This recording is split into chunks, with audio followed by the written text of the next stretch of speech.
Good evening. Welcome back to the Indianapolis Peace and Justice Center in-person event.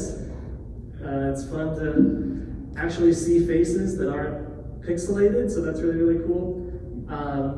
We're really excited to have the speaker that we have tonight addressing a topic that has become more timely each and every day leading up to this talk. So with that being said, I'm just going to introduce Charlie and let him introduce our speaker. And if anybody has issues digitally, please let me know in the chat. Thank you.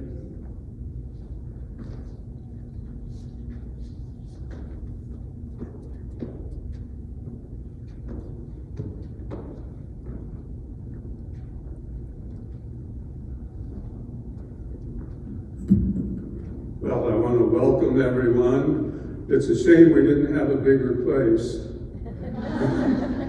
But this, I've always loved the Pershing room here. It's very inspiring. And I hope most of you have been up at the top up here. If you haven't, you need to go. Maybe not tonight, but sometime.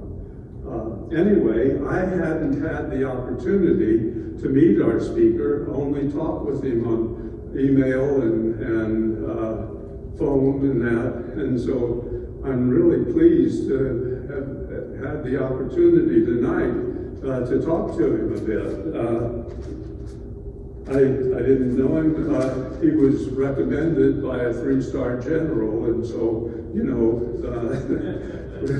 very grateful to have him.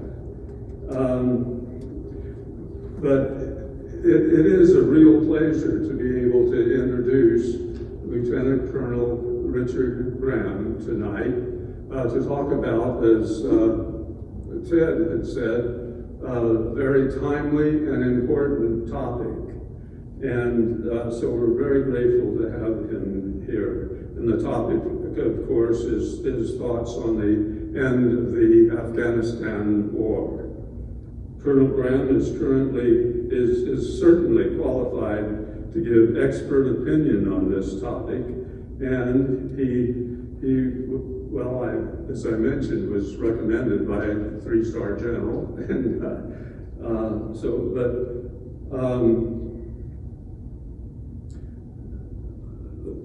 Lieutenant Colonel Richard Graham comes to us with very distinguished and impressive military career. Colonel Graham began his military career in 1985 when he enlisted in the United States Army. After serving as a gunner on a Huey helicopter, he was selected to attend Officer Candidate School. He was commissioned in 1987, and he completed helicopter flight training and served as a helicopter pilot flying assault and medical evacuation missions. Later, he transitioned to the airborne infantry and completed paratrooper. I wouldn't do that. Paratrooper and advanced infantry officer training. He was then promoted to major and served as battalion executive officer. After 9/11, Colonel Graham served several deployments in Iraq and Afghanistan. Among other things, he conducted reconnaissance missions, and he was second in command of the 1st Battalion, 151st Regiment. He served in Special Forces and served 3 more deployments as team member throughout the Middle East. He's retired now, and he lives with his family in Brownsburg, where he lived when he enlisted. Please help me welcome Colonel Graham.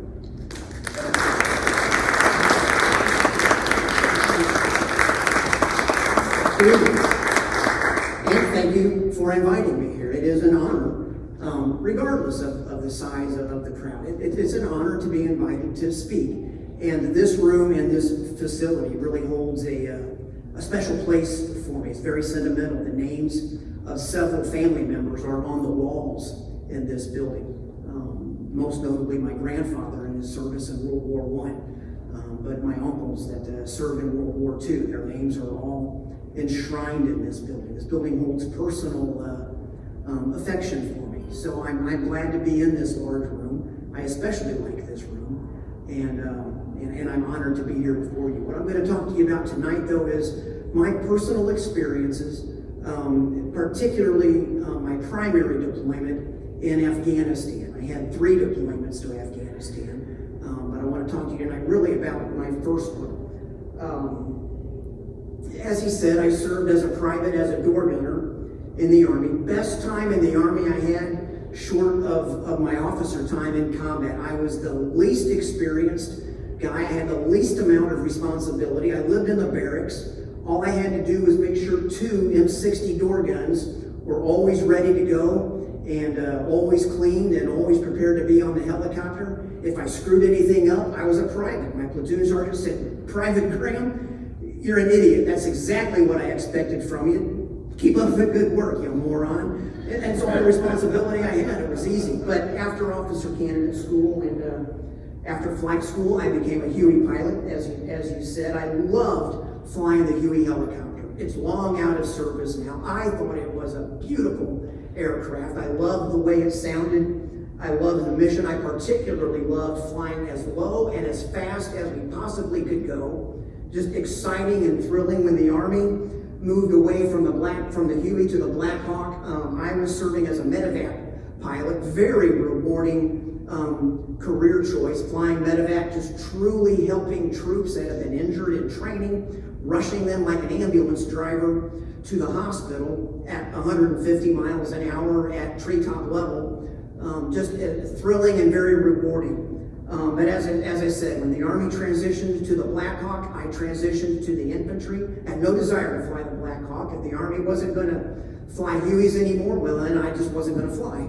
And I went to the infantry, went to airborne school, became a paratrooper, and shortly after that, we were attacked on September 11th, that day that everyone remembers exactly where you were on September 11th. I was the operations officer for a troop command, had not yet been assigned to the infantry battalion. We were at a large nationwide conference in Louisiana to plan training exercises for all of the Army's organizations for the next 5 years. We weren't even one day into a 3-day planning conference, and a young captain came up on the stage like this, interrupted a full bird colonel, which you do not do, so it better be important, and he came to the microphone and said, "Sir, I need to interrupt you. We have been attacked." And on a screen about the size of a drive-in movie theater screen we were using to plan all of the Army's exercises, they put CNN on live. We were watching the smoke from the First World Trade Center building, and we watched live as the second airplane crashed into the Second World Trade Center building. And it was as quiet as you could imagine, and the level of anger in the room just rose and rose and rose as we stood there dumbfounded, like everybody else, glued to the television, watching American non-combatant civilians murdered and dying by the thousands in those attacks. And I'll tell you, by the end of the next couple of days, I was ready to go to war. I was quickly assigned to the 1st Battalion, 151st Infantry Regiment. I was their operations officer for a short time, and then I was soon promoted to second in command as their executive officer. That's a major's duty assignment. And we soon after deployed to Afghanistan. We weren't the first troops in Afghanistan. I went there on a reconnaissance mission in 2003, about 18 months after the initial invasion. You had the very first lead elements, the Pathfinders, the Special Forces, the CIA Special Operations guys. They were in Afghanistan before the end of 2001, very secretively. Later on in my career, I got to serve with the Special Forces troop. He was a senior NCO, and he was the second American on the ground in Afghanistan, only because the guy that jumped out of the airplane from 10,000 feet got to the ground before him. They parachuted, called a halo, high altitude jump, low altitude opening, and they parachuted into Afghanistan. He was a great guy. He could talk very little, even to this day, about what their mission was in those very early days. And then after that, we had the invasion force in 2002, and then you had the next deployment of forces after that initial invasion, and then the third rotation, I guess, maybe the second rotation you would say, after that initial invasion, that was us. You see the stars on the map. Our primary headquarters was just east of the city of Kabul. That's where our battalion headquarters was at, and that's where most of what the things that I was a part of consisted of. We were responsible for the area from the east side of Kabul all the way to the mountains over by Pakistan. We had a platoon at Gardez.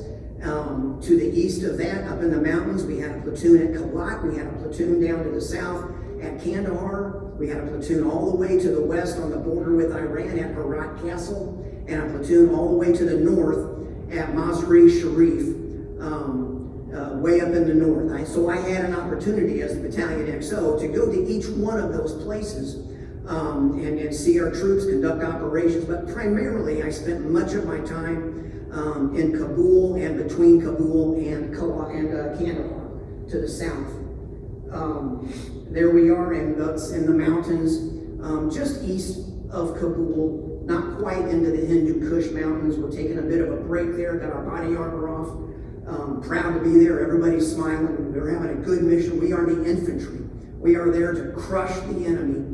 And as I was telling Charlie earlier, we kind of had a motto in the infantry that we are doing some really good things for some good people. They don't need us to live their life for them. They just need a hand. And we are good at that as Americans, at just helping people. We're kind-hearted people by our nature. We don't have to be trained to do that. And we are doing some really bad things to some really bad people at the same time. As an infantryman, we were in the best position to really have the best of both worlds. Help people out and crush the enemy. And so you'll see us smiling quite a bit. We were having a good time. We got our mobilization orders. We loaded up all of our gear. Most of our gear is what you carry on your back. You throw it in the back of a C-130 Air Force cargo plane. Everybody gets on board, and away we go to Afghanistan. An infantry battalion does have some vehicles to move your troops long distances, but most of what you do is going to be on foot. So we all just onboarded, and away we went. And by the summer, our first elements landed in Bagram, moved to Kabul in early July 2004, and we began combat operations. And this is that summer of 2004. I had completed my reconnaissance mission back in 2003, reported back to battalion commander what I saw, where we were going to put our troops, where we were going to put our bases, and where we would conduct operations out of. And then by the summer of 2004, there we were on the ground, the entire battalion, lock, stock, and barrel, greeted by this picture. This is who we were looking for. Obviously, everyone recognizes Osama bin Laden. None of these people had been captured, and we had an idea of where they might be. They were probably up in those mountains in between us and Pakistan, if not all the way over in Pakistan. Certainly, bin Laden, we thought he might be in those mountains, still leading troops conducting operations. Those other three are high-level Taliban leaders, and they were probably either in Kandahar or to the east of Kandahar across the border into Pakistan, where we could not go. But however, at that time, bin Laden probably was already all the way in Pakistan in his pajamas drinking hot cocoa by that time, by the time we got there. This is a picture, this is daily life in a street in downtown Kabul. We frequently conducted operations into Kabul. There were still Taliban. Taliban is the government organization that was in Afghanistan. Al-Qaeda is the terrorist organization supported by the Taliban. So Al-Qaeda had largely been crushed, but the enemies that we were dealing with in Afghanistan were probably Taliban sympathizers or Taliban party members. Kind of like fighting Nazis in the Second World War. The Nazis was a party, and that's who you were fighting in the Second World War.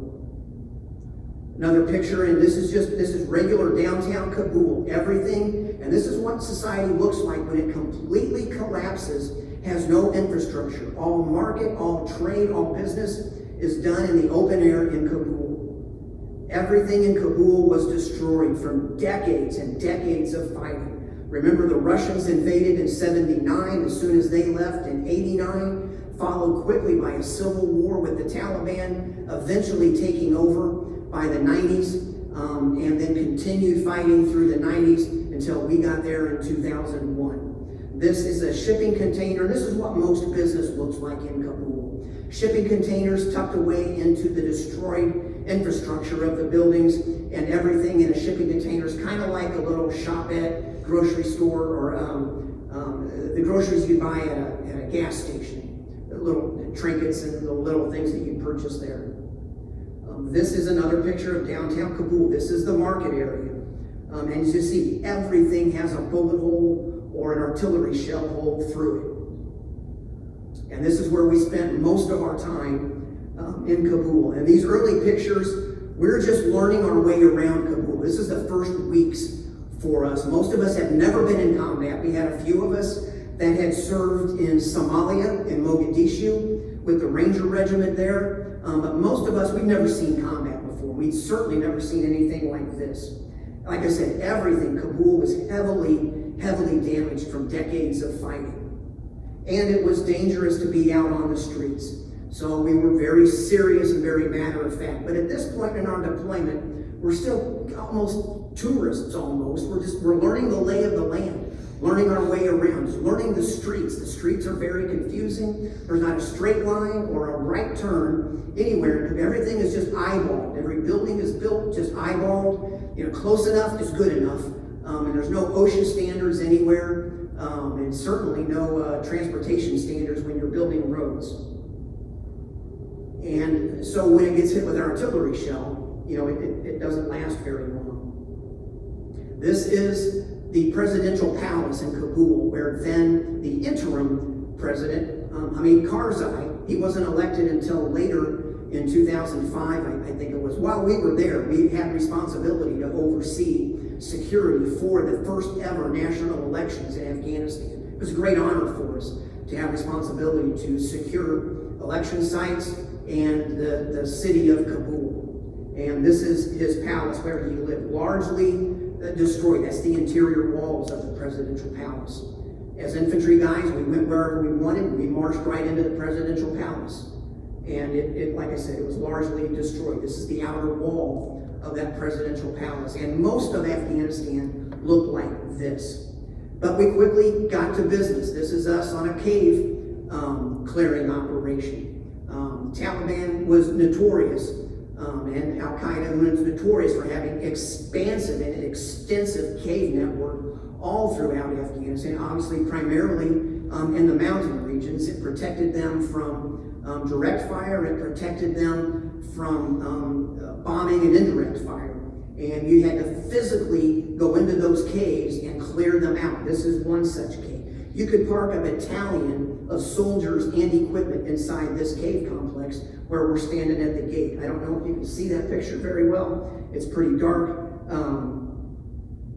But that's what the inside's to a cave. That's a good friend of mine, Captain Jeff Stuckey. Everybody called him Shrek because he looked like Shrek and he liked the nickname, so he went with it. But it's not as dark as it looks in the picture. Obviously, he's still got his sunglasses, protective eyewear. That's ballistic eyewear that he's wearing. It's not quite as dark as the picture shows, but we're just clearing a cave. This is in a village called Policharki village, closer to those mountains that you see in the background. Those are the mountains between us and Pakistan. That building that I'm standing in front of, I'm not exactly sure, it was some sort of a warehouse, some sort of a manufacturing thing, but the people of Policharki told us that when the Taliban were there, that they would come into Policharki, kidnap anyone that was on the street, whoever they wanted to, and they would take them into that building. And at night, they could hear their family members screaming from the torture. No one ever came out of there alive. Think of the most horrific. They would put people feet first into a big gear mechanism and then wind it up and then just listen to them scream. And horrible things. And that's the mentionable. There are unmentionable tortures that they did to people that I can't talk about. It's horrific. So we were glad to drop about 4 JDAMs, laser-guided 2,000-pound munitions, from a B-52 bomber and completely leveled that thing for them. That really endeared us to the people of Policharki. They were glad to see that facility leveled. This is another picture on the west side of Kabul. This was the headquarters to a warlord in Kabul. We were at war with the warlords. If they didn't fight us, we wouldn't fight them. Eventually, they would become some level of infrastructure, probably some position of leadership in the Afghan government. Much of that damage is not us. Much of it was like that when we got there. Kind of like you tell your landlord in the apartment when you go rent your apartment, hey man, it was like that when I got here. And much of that was like that when we got there. But I will tell you, we would occasionally take fire as we passed by those buildings from there, and there's a lot of things in life you don't want to do. One of them is you don't want to shoot at the American infantrymen. The amount of fire that comes back at you is unbelievable. Everybody wants to get in on that fight. Everybody fires back. It might be one guy shooting at us. You're going to get 30 guys firing all of his ammo back at you. It's like like a speeder going down the road, passing one cop. Next thing he knows, he's got 30 cops in line behind him because they all want in on it. And it's the same thing here. One guy shoots at you, everybody gets in on the fight. So we're still kind of learning our way around Kabul, and I would see the craziest things in Afghanistan. It's as though there's no rules, there's no laws. The police are not going to pull you over. You know, today in America, you can't ride your kids in the back of a pickup truck bed anymore, but you can load the kids in the trunk of the taxi cab and fill up the cab. You can ride a family of 4 on one motorcycle, and that's just fine. I didn't notice it until I looked at the picture that I had taped. That guy in the background riding on the tongue of the trailer, they're going about 50 miles an hour down that dirt gravel road. And you see things like that all the time. And there's a busload going down through Afghanistan, and we would joke, how many Afghanis can you fit in a bus? And the answer is one more. You can always get one more.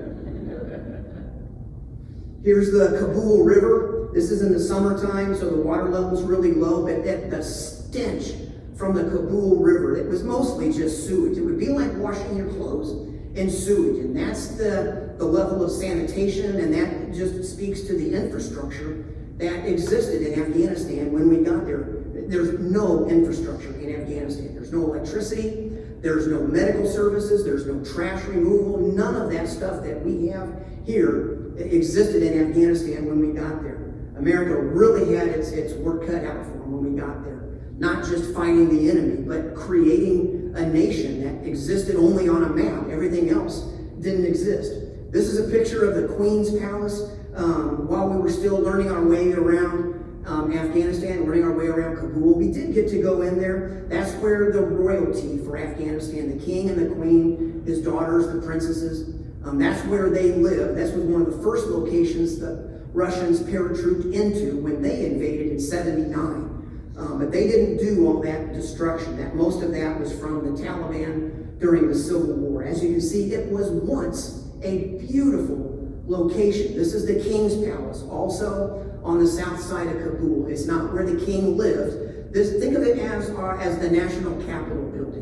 They don't have a government like we do where they vote and make laws, but this is where they would make laws. They would meet as regional leaders. And think of governors all going to the Capitol building and then deciding what the laws are going to be. That's kind of how their government ran, and that's where they conducted those. Largely destroyed. Most of that was like that when we got here, but the Taliban wrongly presumed we would not bomb the King's Palace because it's a National Historic Site. But it had already been largely destroyed. So we would take fire from the King's Palace one time, and then we would drop a 2,000-pound J-dam on it, and you'd never take fire from the King's Palace again. It was largely destroyed. I always wanted to go in there just to see it, but it was so unstable. The Canadian forces had the responsibility for that area of Kabul, and it was off limits. Nobody could go. But I did get to go inside the Queen's Palace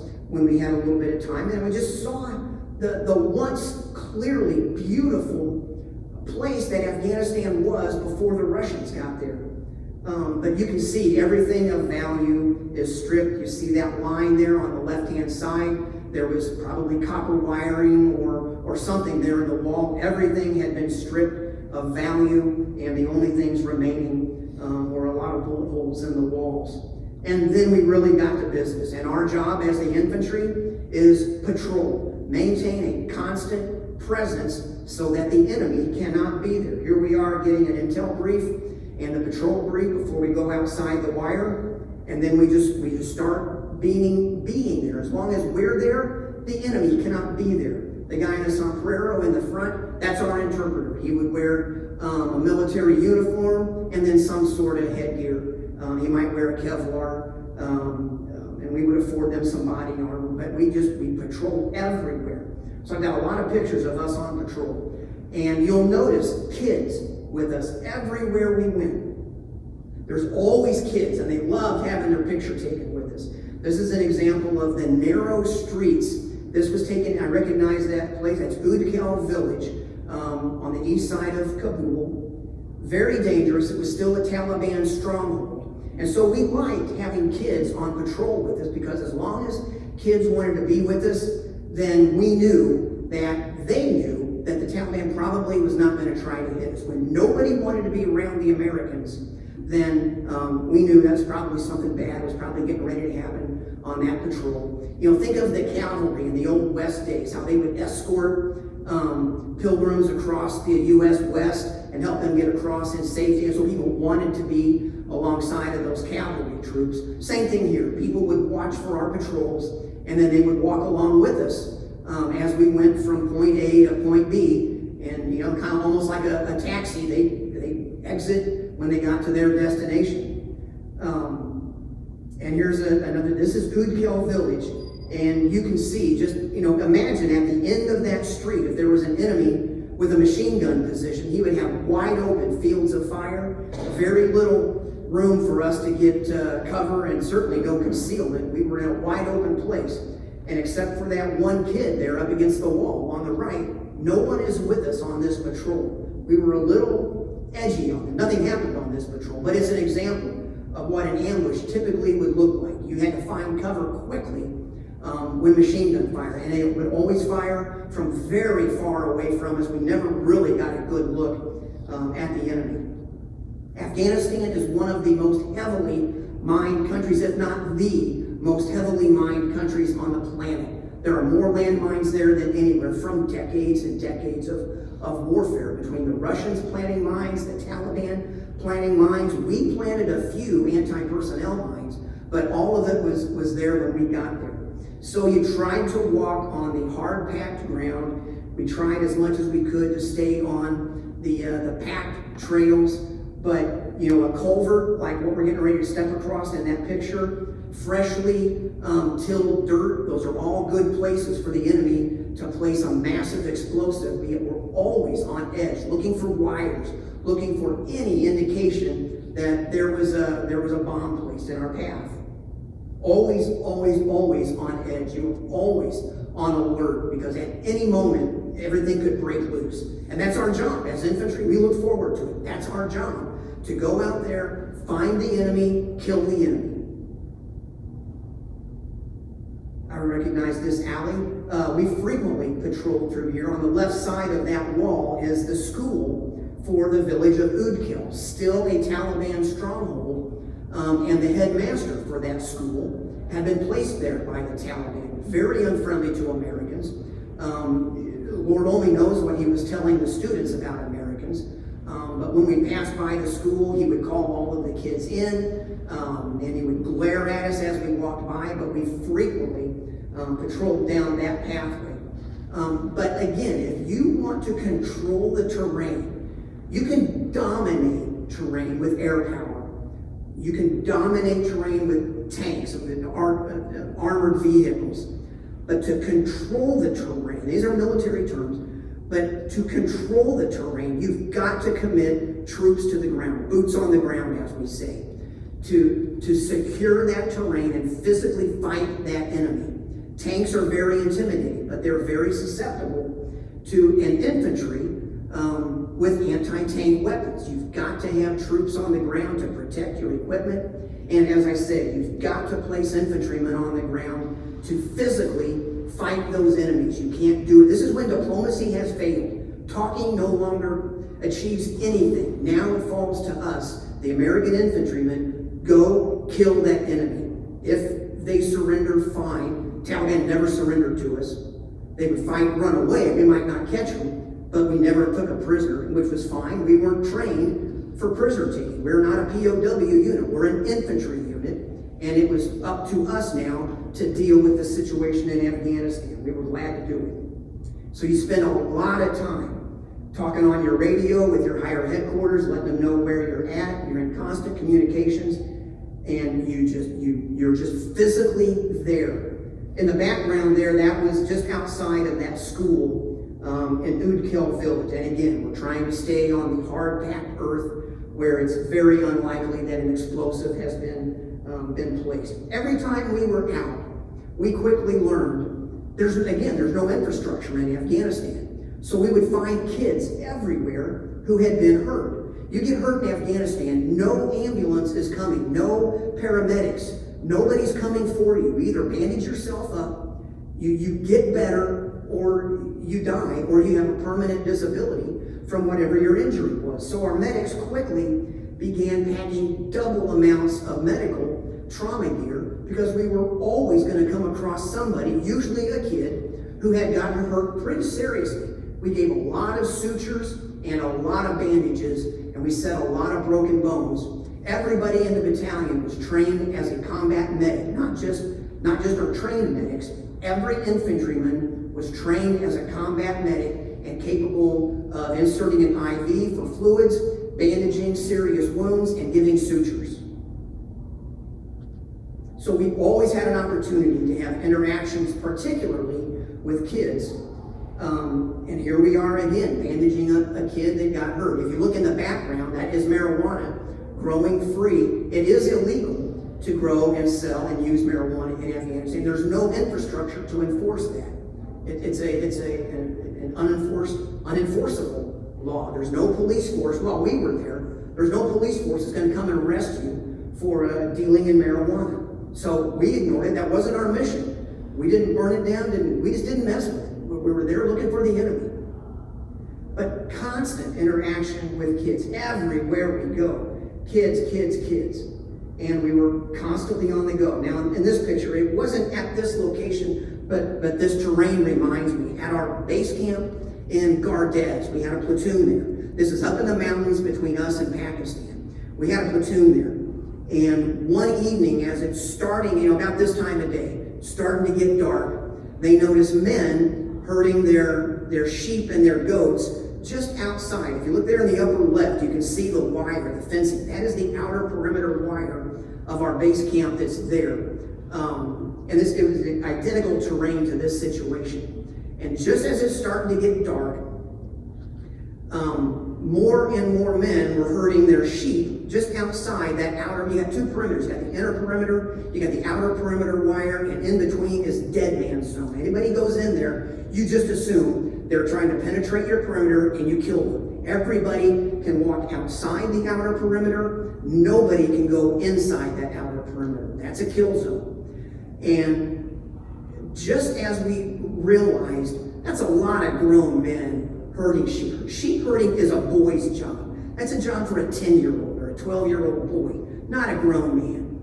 And we had already been briefed that is a likely attack method that the Taliban would use to attack a base camp. Make it look like they were sheep herders. Then when they had enough men in position, they would begin the attack with artillery or a rocket barrage. When that caused us all to hunker down, then they would send in their ground troops and they would just charge the fence. Their intent would be to blow a hole in the fence, run on, blow a hole in the second perimeter, and then come inside and fight until they were all dead. Right before they kicked off their attack, we realized what was getting ready to happen. Right as we were sounding the alarm, prepare for a ground attack, 3 rockets came into the camp at Gardez. 2 of them just went completely, missed entirely, which was typical. They were horrible shots. One of the rockets actually did land inside the wire. It did no damage. Nobody got hurt from it. And then the firefight began. They never penetrated that outside wire, but a massive firefight ensued after this, hour long. Sergeant DeYoung, he was a platoon sergeant in E7, tries to get his body armor on in time, doesn't get it. He hits the prone position. He's laying on his belly on top of a fighting position, firing away at all of the muzzle flashes he can see. He's laying there firing away, and of course they can see his muzzle flash as well. And a bullet goes right past his head. He's laying on his belly, so it goes down his back, through his upper butt, out the lower cheek of his butt, and embeds in his leg. One bullet, 4 bullet holes. If he had been a left-handed firer instead of a right-handed firer, it would have gone right between his eyes. You know, every soldier has an idea of how they're going to perform in combat. Even though we hadn't been in combat, we all knew, I'm going to be brave. I'm not going to wet myself. I'm not going to panic. I'm not going to run away. I'm going to fight. I'm looking forward to this. If I get wounded, I'm going to fight till the end of it, until I'm either dead or the fight's over and they take care of me. That's your plan. Every plan fails immediately when the bullets start flying. And Sergeant DeYoung later told me, he lived. He later told me it took everything out of him like that. He had nothing left in the tank after he got shot. He couldn't lift his weapon, he said. That whole plan about bravery and not being a coward and not embarrassing yourself in front of your buddies all went out the window. And you know, if you think of it, you probably know. You can bleed out pretty quickly from a wound to your buttocks. The capillaries are very close. They're very close to the surface. They're very close together. And a serious wound to your rear end, you can bleed out very quickly. And he almost did. It's dark. The battle's over. The medics got him attention to him. Got the bleeding stopped. Got him stabilized. Medevac helicopter comes in. It's dark, but it's still a hot LZ. So they're not going to turn on their position lights. They're certainly not going to turn on their big beam, their landing light to light up the area, because the enemy is still in the area. There's not shooting. So they hovered over a place identical to this ravine. That's why I wanted to tell this story of this picture. Identical to this ravine. And medic rappels down out of the helicopter, or is hoisted down out of the medevac helicopter, gets DeYoung positioned in that basket. They start hoisting him up, and that basket immediately starts oscillating around the bottom of that helicopter. And it's oscillating bigger and bigger. And as a helicopter pilot, I know that whatever you've got attached to your hoist, it can oscillate whatever it is. It can oscillate big enough, and it can take down that helicopter. And you can't just land it with this thing swinging in big circles. You can't just set it down, because that will take out the helicopter. You got one choice. You can either try to fly off and hope it'll stabilize, but it was oscillating very big, or what we usually do, you just punch it off. And they punched off DeYoung at about 20 feet, and he rolled down an embankment, just like what you're looking at there. So he gets shot. He's got 4 bullet holes in him. He gets dropped from about 20 feet. He rolls down that embankment. He's all beat up. So on the second try, they finally get him out. And they evacuate him to Germany and then on to the U.S., where he's at Fort Knox, Kentucky, which is great because his family is from southern Indiana. All of us were southern Indiana boys, ready for a fight. And so his family was able to visit him down at Fort Knox. And he's telling the doctors, he's telling them, you guys got to hurry up with this. I got to get out of here. My guys are waiting for me back in Afghanistan. And they're telling him, DeYoung, you've done your part. You've done more than your part. You're done. You're not going back to Afghanistan. He says, you want to bet? And he gets mad. They bring the chaplain in to talk to DeYoung. And he cusses out the chaplain. Says, I'm going to Afghanistan. You don't understand. I've got responsibilities. I'm a platoon sergeant. He goes back to Afghanistan. I love telling that story. For one, he didn't die. So I love telling the story about how DeYoung got shot in the ass with 4 holes. Because he's a great guy. But it talks to the quality of troops that we had in Afghanistan. They're not quitters. They didn't go there for the medals. They went there for the service of their country. Regardless of how we feel about war and conflict, the morals, the character, the motivation of us, we were pure in our motivation in going to Afghanistan. Again, constantly interaction with kids. I got to tell another war story, and I realize we're close on time. I'm never going to get through all the slides. My point with everything that I say is we did great things. the enemy would mix raw gasoline with diesel fuel. Everything in Afghanistan runs on diesel. There's no electricity. There's no lighting in your house. If you want to have electricity, you've got to have a little Honda generator. Or you've got to have a kerosene lantern, an old-fashioned kerosene lantern. So as you know, if you, instead of putting kerosene in that, and you put gasoline unknowingly, when you light that, it's going to ignite with an explosion, not an evenly lit flame like kerosene burns. And that's what happened here. A man, this is his family, he was in Kabul. His wife, 2 boys, and daughter are at home, not far from our main base camp in Kabul. And the boys go and they load up the house electrical generator with fuel, unknowingly that it's mostly gasoline. When they start the engine, it explodes. Kills the mother, kills the 2 boys instantly, and did this to the little girl. They go and get the father, tell him what's happened to his family. He comes home, and this is his attempt at some sort of first aid for his daughter. I'm not sure what, but some sort of paste that he made up on his own and applied to all of her burns on her hands and on her face mostly. And that's her screaming in pain from being burned. Shortly after that, our patrol found this, and our medics, I don't have pictures of it, but our medics were able to give her some valid burn treatment to her skin and help her out and help him out. It's things like that that just endears Americans. This is pictures of a refugee camp that we came across. One day we were patrolling through there, there's nothing. The next day we patrol through there, there's 13 families relocating from Pakistan, where they had left when the Taliban were in control. And this is their idea of building a house. This looks like a 12-year-old's backyard fort. But these are families living like this. All they've got. It's all they had.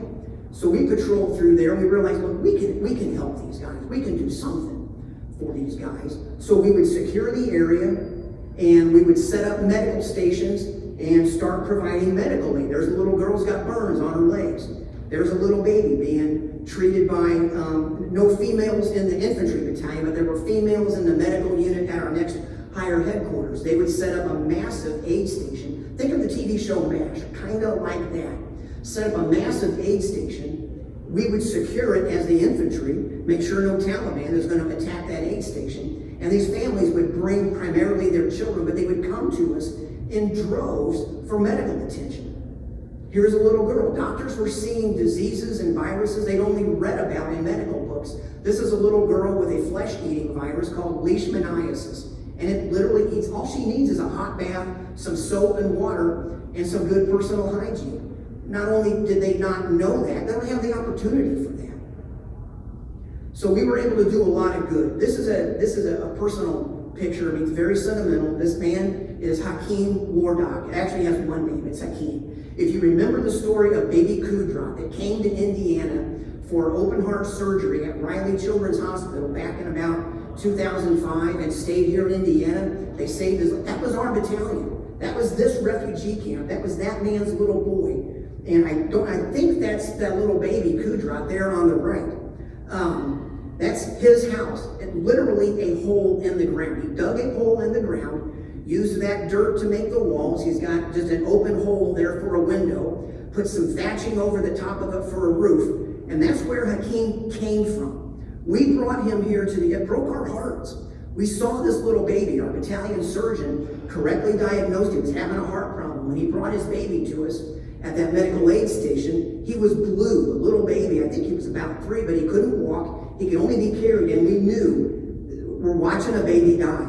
He is not going to live here in Afghanistan. And it broke our hearts because we knew, you know what, if this little baby was born in the United States, he would get immediately to a children's hospital someplace. He'd get life-saving surgery. We'd figure out later how we're going to pay for it, how we're going to manage it. We'd figure that out later, but first we got to focus on saving the life. And because he was not born in the United States, he's going to die.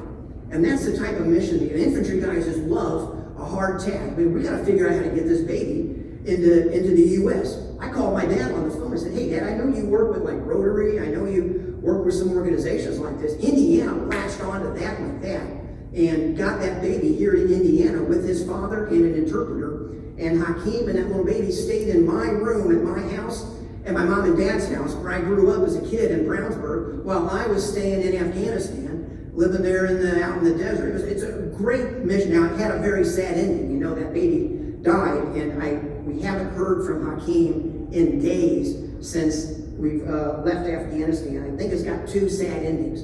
But that's not his kid. That's just, there's kids everywhere. We put winter clothes on kids, and I believe we saved a lot of lives. Now, once Americans learned we can send donations to Afghanistan, this refugee camp became a hub of activity. We started bringing donations in from all over. People would just send them to us. And it really, again, it endeared us to the Afghani people. But again, our mission was to find the enemy. And I will tell you, when you spend all that time with the people, they come and bring you intel, like what's the location of enormous amounts of enemy weaponry that the Russians had left behind. And there were stacks and stacks of weaponry available to the Taliban. Those are obviously tanks that are operational that had been left behind. So here we are getting our intel briefing, loading up on our vehicles, and heading out to go secure some enemy ordnance. We went through a village, and on our way into this village, we saw men evacuating out. We didn't know who they were. They weren't armed. We just saw people run. We figured, okay, they're afraid of soldiers. And then as those guys were running away from the village, and we entered that village, everybody in the village just flocked and flooded the streets, waving, clapping, proud, glad to see us, sticking their hands out. They wanted us to tap their hands as we drove by. And so we stopped, and we learned from our interpreter, we were the first American troops this village had ever seen in a war. Nobody else had ever been through there. We liberated that. That was the Taliban running away as we came in. We didn't light them up. If we'd known, we would have killed them. But we didn't know who they were, and we were reluctant to shoot them as they were running away. We then learned we had just liberated this village from the very harsh Taliban, and they were so glad to see us. I did this image of World War II of troops entering Holland and just being welcomed with parades as we went through there. It was great. We eventually wound up at that village. We set up our mortars, secured the perimeter, and this was a boys' school, or the school in that village we were at. And you'll notice, all boys, no girls. That tells us it's a Taliban stronghold. And so we got to be on our toes here. This is dangerous. So in that building there on the left was part of the school. The Taliban had just taken it over and packed it filled with munitions. To the right, just outside of the picture frame, is the school where all those boys were just standing there watching us. Inside that school compound, and it's a very small compound, no bigger than just this area where you're sitting right there. So don't think of it like a school, open compound in a public school here in the U.S. And you see all those doors. I never figured out what those doors were for the school, but each one of those was filled from top to bottom with weaponry, munitions, all sorts of things that the Taliban had stored there. We couldn't blow it. It would kill everybody in the village with an explosion that large. We couldn't drop a JDAM on it. It would kill everybody in the village. It was much more than we were prepared to cart off, so we turned it over to an explosive ordnance unit. They came and got rid of it, and they later told us, they wouldn't tell us what they recovered in there, but they said there were weapons in there that violate the Geneva Convention, the laws of land warfare. The Taliban obviously did not know what they had their hands on in there, because if they had known, they would have used it, and they didn't. So I don't know what it was, but it was serious weaponry that we had taken off the battlefield. That's us securing it. There's Sergeant Crowley securing some mortar rounds, and then we headed back. We're at about 5 till, and I can go as long as you want, or we can turn to questions and answers. Charlie, whatever you want to do. Well, first of all, this has been great, because we in this country haven't seen things like that, because I don't know, I think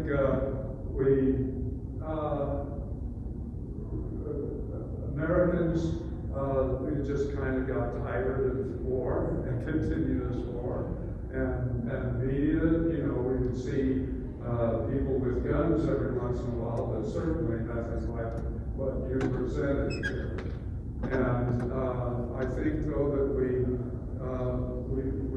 would like to have questions, and you may have to come up here if you have a question,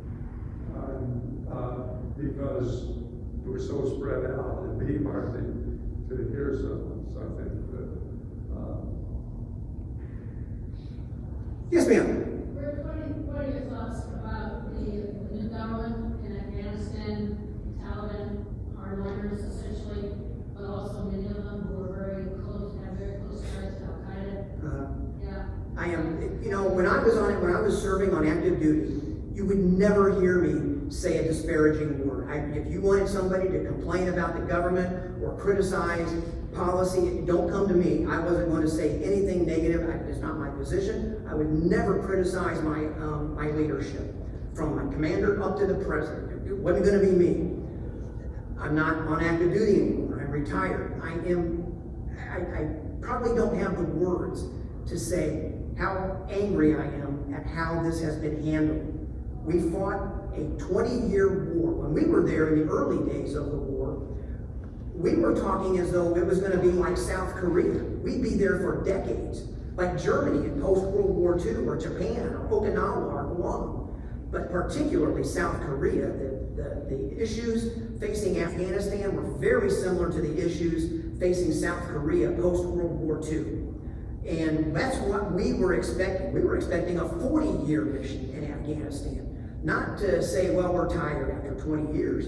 Well, I was ready to go back. So I am extremely disappointed at how this was handled. And I'm seeing more and more reports of people. Now, I don't know. I'm not in the State Department. I'm not in the government. But I'm seeing more and more reports of people saying this was intentional. This was the plan.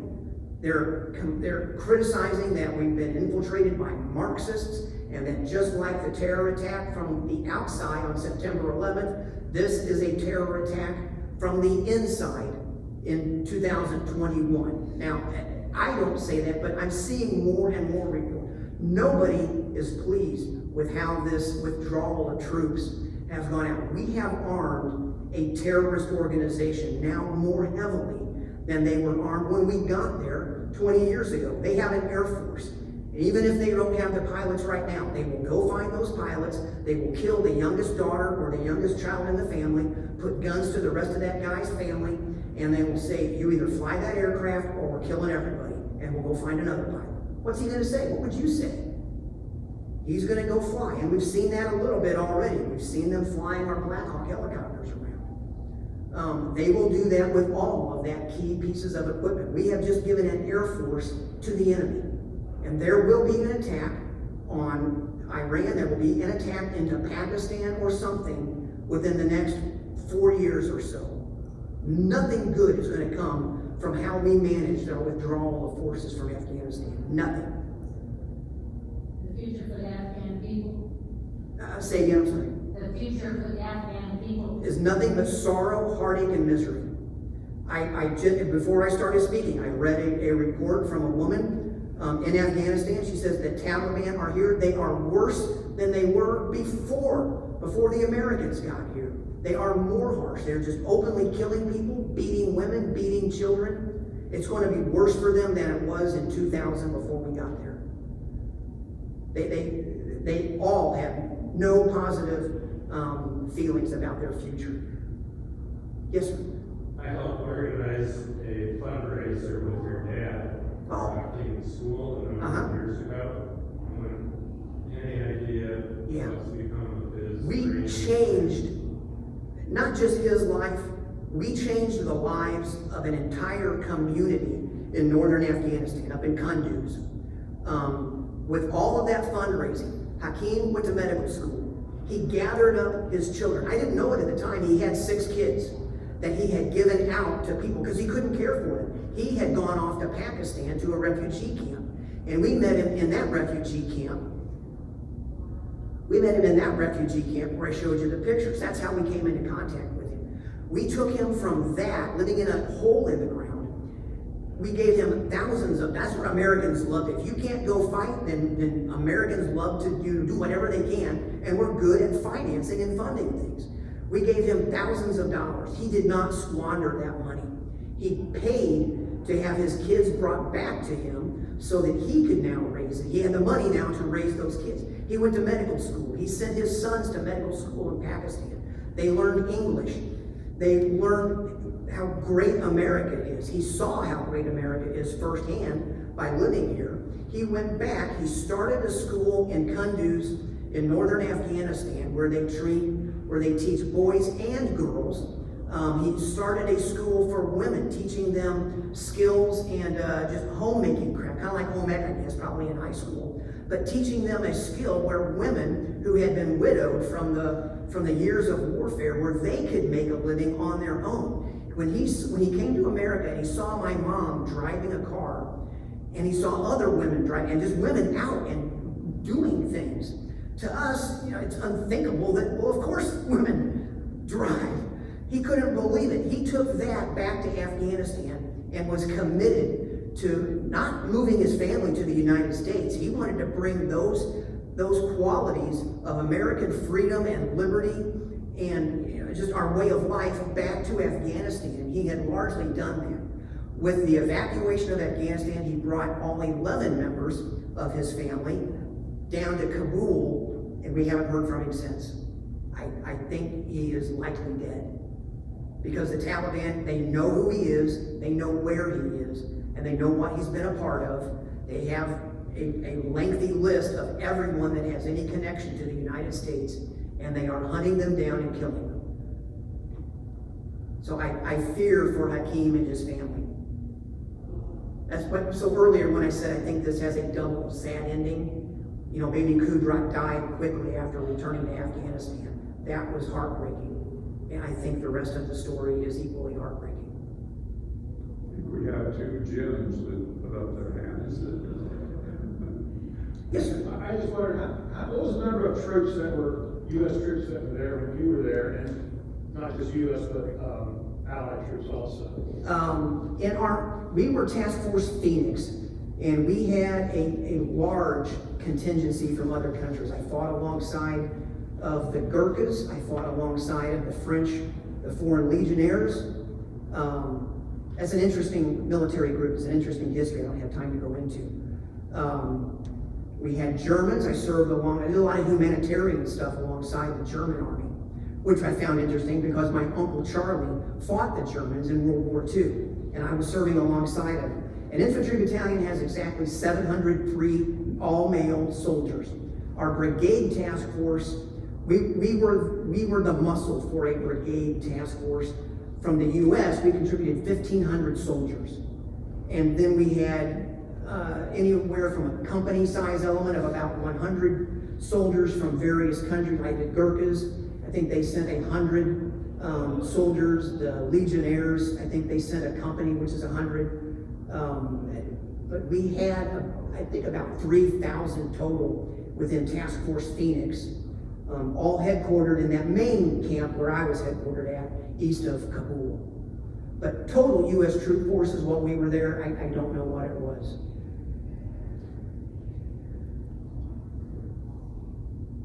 Yes, ma'am. What do you think is the likely fate of the Americans left behind? I think they're going to be murdered. If they are evacuated, well, two things. And actually, it's less likely. I spoke too soon. It's less likely that they'll be murdered. What's more than likely is they're going to be held hostage for an enormous sum of money that will come to them, and they'll pay the ransom in the form of international aid. Right now, they're being held hostage. The Taliban says, we'll release them when you recognize us as the legitimate government of Afghanistan. U.S. policy has always been, we do not recognize the Taliban as a legitimate government. So, and I'm glad I'm not in the State Department and have to make that decision. So the U.S. will either pay, who knows what the ransom will be for those Americans that are already being held. If they don't pay, they'll kill them. Again, nothing good is going to come from how this was not the plan. My last duty assignment in the Army, and I speak a lot, I didn't get a chance to talk about it. My last duty assignment was in Special Operations at U.S. Central Command in Tampa. Had the ability to take my family down there. Great duty assignment. I was never home. I spent more time in the Middle East than I did at home during that deployment. But we were also responsible for planning, this was in 2012, planning the withdrawal of troops out of Afghanistan. I can't tell you the particulars of it. It will always be a top secret plan. But it was not this. It was not what we did. We had a good plan for how to leave Afghanistan with an intact government and a good military that could defend that country and be friendly to the United States. And what we've done now is not that plan.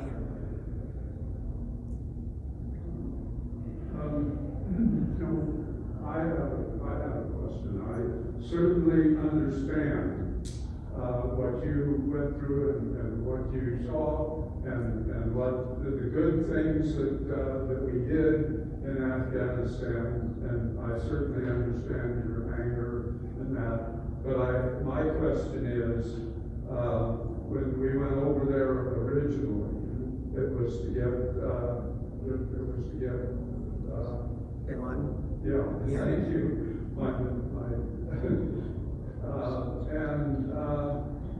What do you think about initially?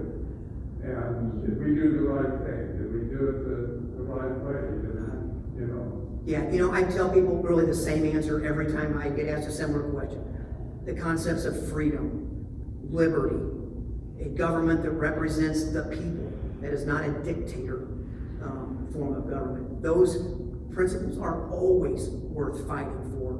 They are, and it will always require blood, because there is always an enemy that wants to take those things. You will always have to fight to get those things and then fight to retain those things. And historically, every nation that has ever lost those freedoms never got them back. And so I wholly supported our mission to Afghanistan. I wholly supported what we were doing there as the infantry in Afghanistan. And like I said earlier, we were talking as military officers, talking about what this ought to look like into the future. We were told before we went to Afghanistan to consider it like South Korea, like I said, and that it would be a lengthy, maybe a permanent military presence in Afghanistan. Someone is always going to embrace Afghanistan. It's got natural resources of minerals and other things that are key to the functioning of the world. They've got a massive lithium mine in Afghanistan. We just handed that to the Taliban.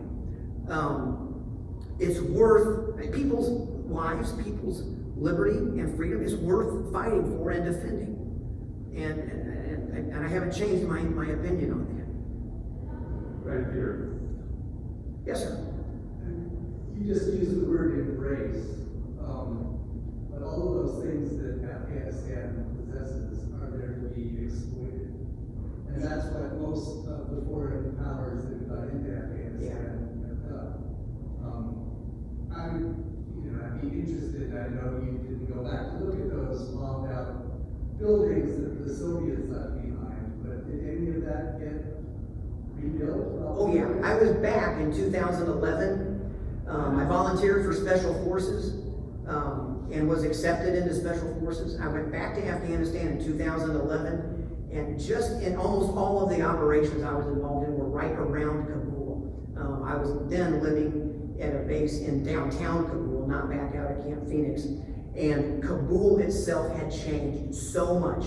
We had helped them rebuild so much of those buildings, so much of that infrastructure. There were then paved roads all throughout Kabul.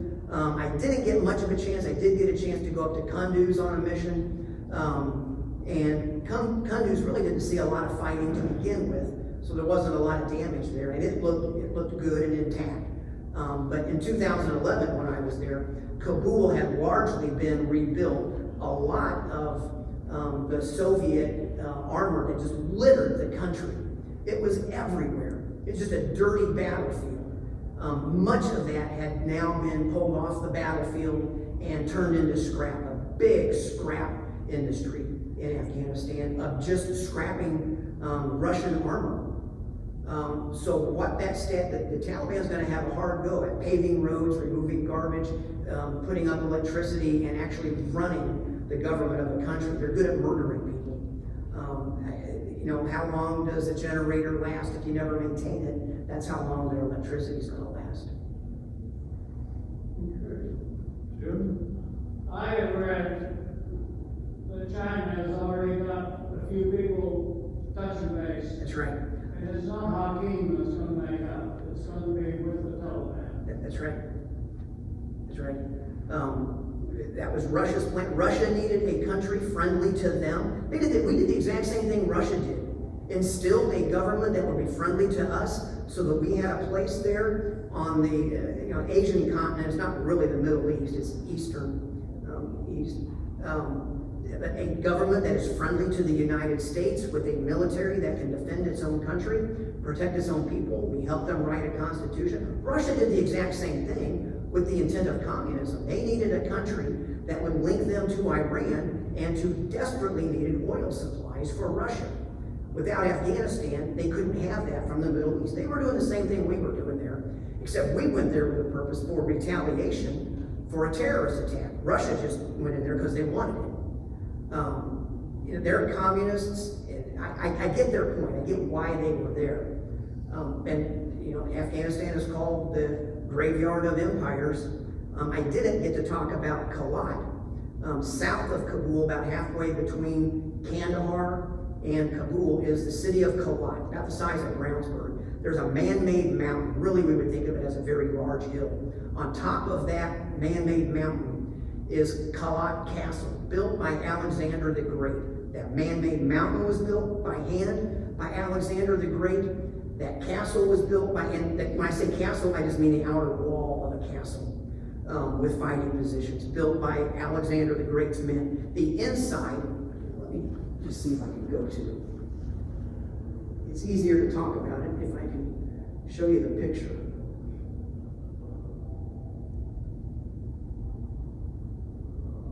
And there we are. So there's Kalat Castle on top of Kalat Mountain. There's the interior. You can still see the old Roman type architecture to it. That piece of land has been fought over and fought over and fought over since the days of Alexander the Great and utterly destroyed. We found a French cannon, a World War I era French cannon in that pile of garbage in the center of Kalat Castle. That's all the further I was willing to walk in there because I didn't know what I might step on and lose my leg. But that's just an example of how Afghanistan will always be embraced by someone. It can be embraced by China or Russia, or Turkey already has people there. Pakistan wants all of Afghanistan for themselves. As you probably know, the Taliban is really Pakistan's arm inside of Afghanistan. And so my point with that picture is, since the days of Alexander the Great, someone has always embraced Afghanistan. I would prefer that it's the United States, with a government friendly to the United States, so that I know that terrorists are not ever again going to come from Afghanistan and kill American citizens. But it's called the graveyard of empires for a reason. That's where empires go to die.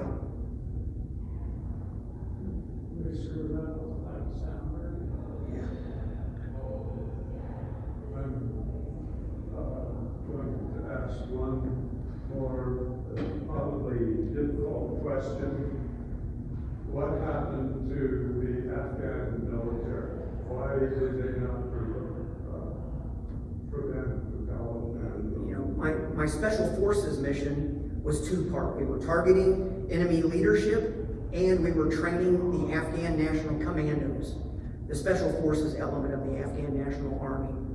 And when I left in 2011, many of those commando units were able to conduct operations on their own, autonomous from their American Green Beret advisors. I wish I had a good answer. I do not know why they just abandoned it. I don't quite understand that. At least the special forces commandos that I served with, I would have expected them to fight.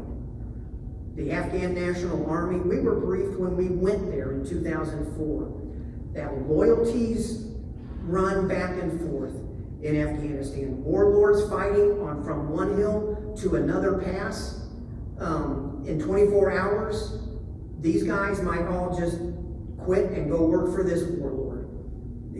They would swear loyalty to that guy and overnight change loyalties. I don't understand that, but I get it. And I guess that's the closest thing I can ascribe to what we've seen happen in Afghanistan. I would not have expected the Taliban taking Afghanistan without a fight. At least fight for yourselves, you guys. You don't know what the Taliban threatened them. No, I don't. They just showed up on the battlefield. I'd like to suggest, stand up, well, thank you to Rick. Well, thank you, sir. Thank